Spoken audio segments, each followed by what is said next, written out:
With everything that's going on in the world today, have you ever wondered if war broke out again, like a real one, would our generation actually stand up and fight? I'm not talking Call of Duty here. I'm talking about boots on the ground, a global conflict, the real thing. Because we look back at World War I and II, and there's this sense of nobility attached to it. Young men, 17, 18, 19 years old, they're lying about their age to get in and fight, dying in trenches, landing on beaches, facing bullets with nothing but a photo of their mum in their pocket. That was war back then, but what would it look like now? Would Gen Zs, the ones raised on screens, mental health chats and remote work, would they line up for the draft? Or would they just swipe past it?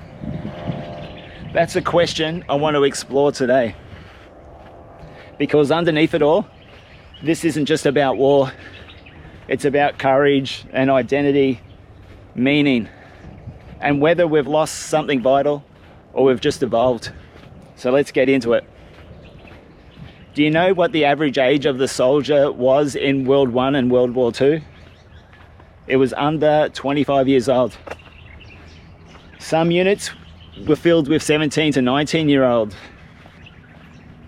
Some even lied, like I said, about their age to join. Can you imagine the youth today doing this? They were just kids back then. Not much older than the ones working in your local cafe or posting TikToks from their bedrooms. In the UK alone, over 250,000 soldiers were under the age of 19. Germany had entire divisions made up of teens, the Kinderkorps they called them. In World War II, Hitler Youth members were fighting on the front lines. And here's the thing about that, they wanted to be there. Not because they were bloodthirsty, but because back then, the idea of fighting for your country was seen as noble, patriotic, even sacred. Today, we're in a different world. This generation is skeptical of authority, of the government, of anything that smells like propaganda, and you can't blame them.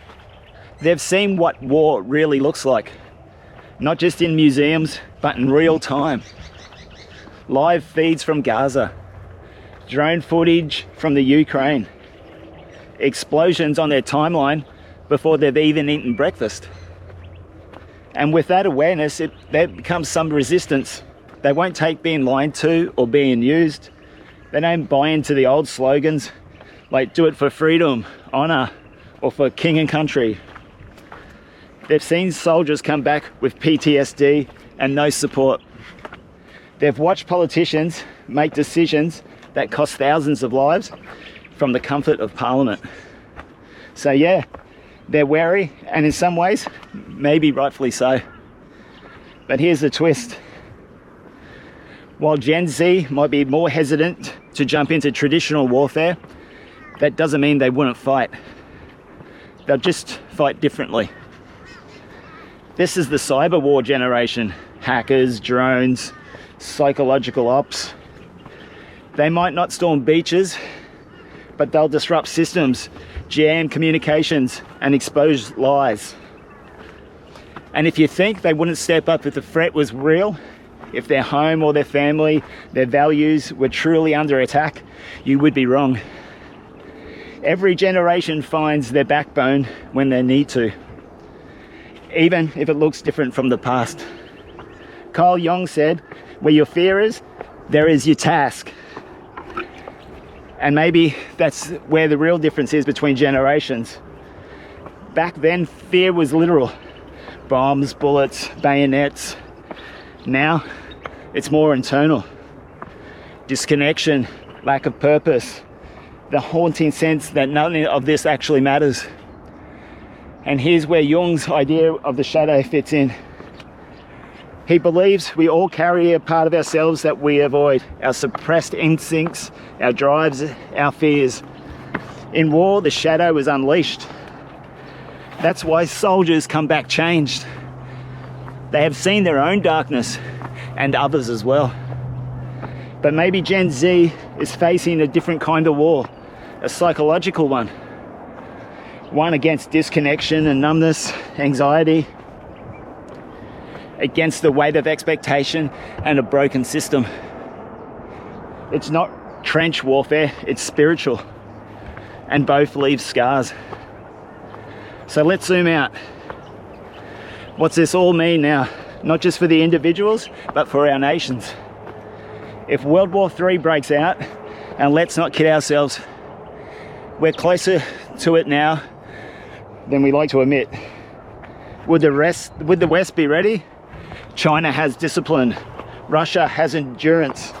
Many Eastern cultures still hold on to cultural sacrifices. But the West, we've been sold comfort. We've outsourced the struggle, and we've confused individual freedom with isolation. And here's the danger. If a society stops believing for what's worth dying for, it won't survive the moment it's asked us to fight for something real. That's not an insult, that's just a warning. But before we spiral into doom, let's also talk about what we do have. The West has creativity, we have innovation, we have an unmatched ability to adapt, especially under pressure. We think outside the box, we question systems. We're not built on blind obedience, and that's a strength if channeled properly. Gen Z might not want war, but maybe they'll build something better. A new way to resolve conflict, to find common ground, to defend without destroying. Well, that's the hope, isn't it?